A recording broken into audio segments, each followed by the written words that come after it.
Monseñor Klaus Gamber, en su obra La Reforma de la Liturgia Romana, nos explica. A través de los tiempos, muchos papas le han añadido al misal ciertas modificaciones en su redacción, como lo hizo desde el principio el Papa San Dámaso, cuyo pontificado tuvo lugar entre los años 366 y 384, y sobre todo más tarde San Gregorio el Grande, que fue pontífice entre el año 590 y el año 604.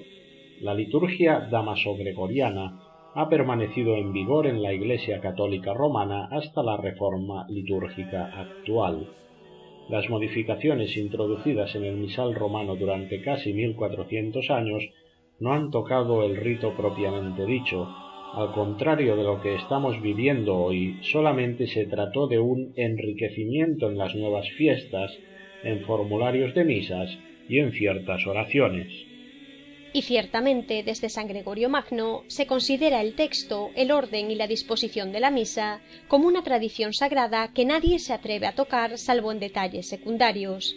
Pero Monseñor Klaus Gamber va incluso más lejos, afirmando que la liturgia romana ha permanecido a través de los siglos casi inalterable en su forma inicial, simple y austera. La Santa Misa tradicional fue de hecho el culto establecido por el Señor y no un invento de hombres como muchos afirman.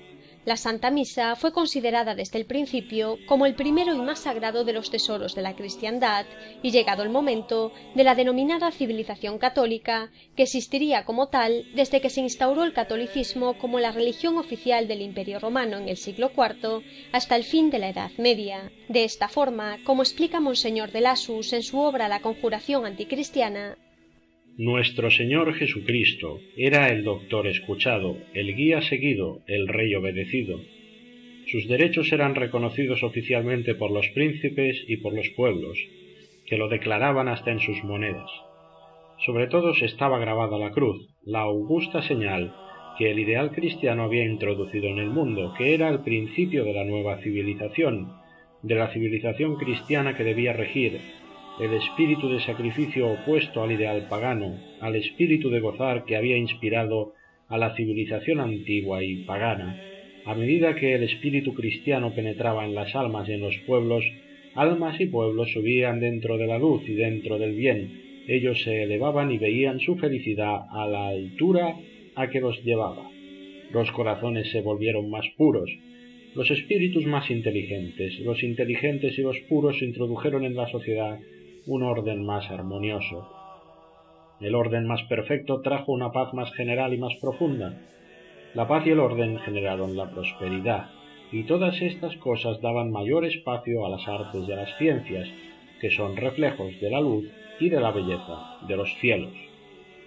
Fue la época de la construcción de las grandes catedrales, en las que todos los pueblos se esmeraban en ofrecer lo mejor al Señor y en buscar la santidad. Sin embargo, poco tardarían en aparecer los problemas y en oscurecerse la luz de la época más gloriosa de la historia. Como apunta Monseñor de Lassus en su obra La conjuración anticristiana, el impulso dado a la sociedad por el cristianismo comenzó a retrasarse en el siglo XIII. La liturgia lo constata y los hechos lo demuestran. En un primer momento se detuvo, luego retrocedió. Este retroceso, o más bien esta nueva orientación, se manifestó pronto y tomó un nombre: Renacimiento. Renacimiento del punto de vista pagano del ideal de civilización, y con el retroceso vino la decadencia. La hora de las tinieblas había llegado, y pronto comenzarían a cambiar las cosas. Prosigue Monseñor de Lassus. El paganismo, habiendo empujado al género humano por la pendiente que el pecado original lo había conducido, decía que el hombre está sobre la tierra para gozar de la vida y de los bienes que este mundo le ofrece. El pagano no ambicionaba, no buscaba nada más allá que el goce de la vida, y la sociedad pagana estaba organizada con el fin de procurarse estos bienes tan abundantes y esos placeres tan refinados, o incluso hasta groseros, a que pueden llegar, y solamente para aquellos que estaban en condiciones de obtenerlos. La civilización antigua se basaba en este principio.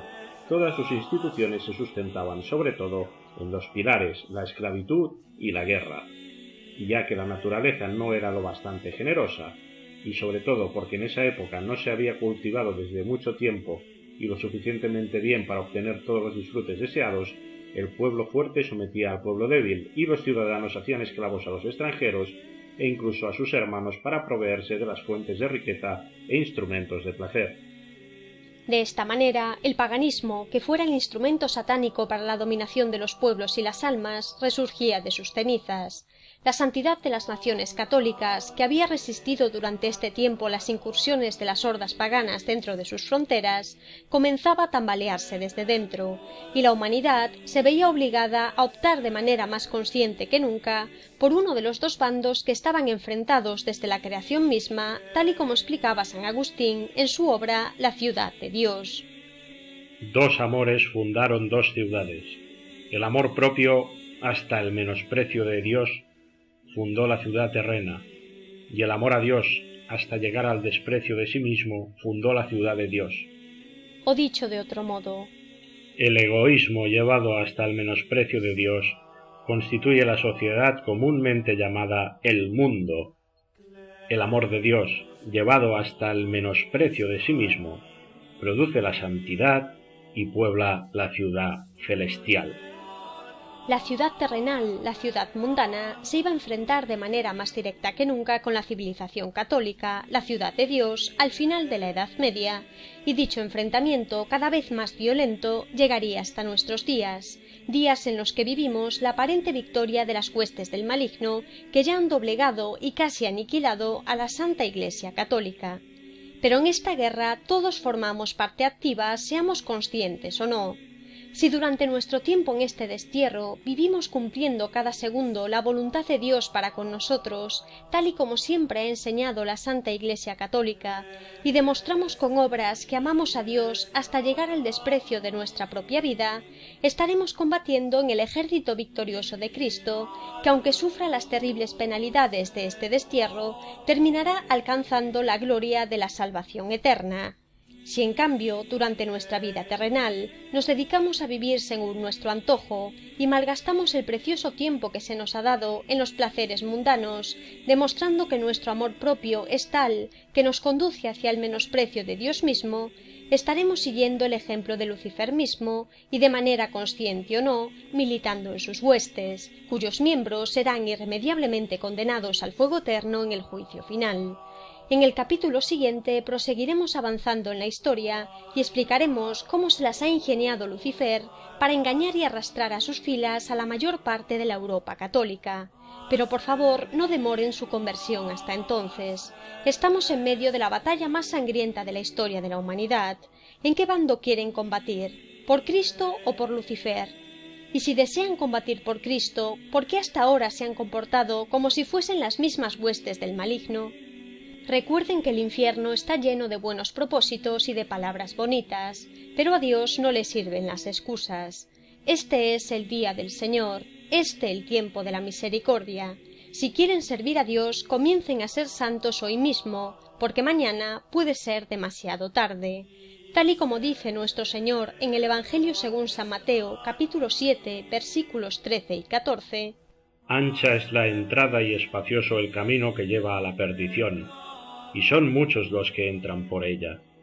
Mas qué estrecha la entrada y qué angosto el camino que lleva a la vida, y pocos son los que lo encuentran.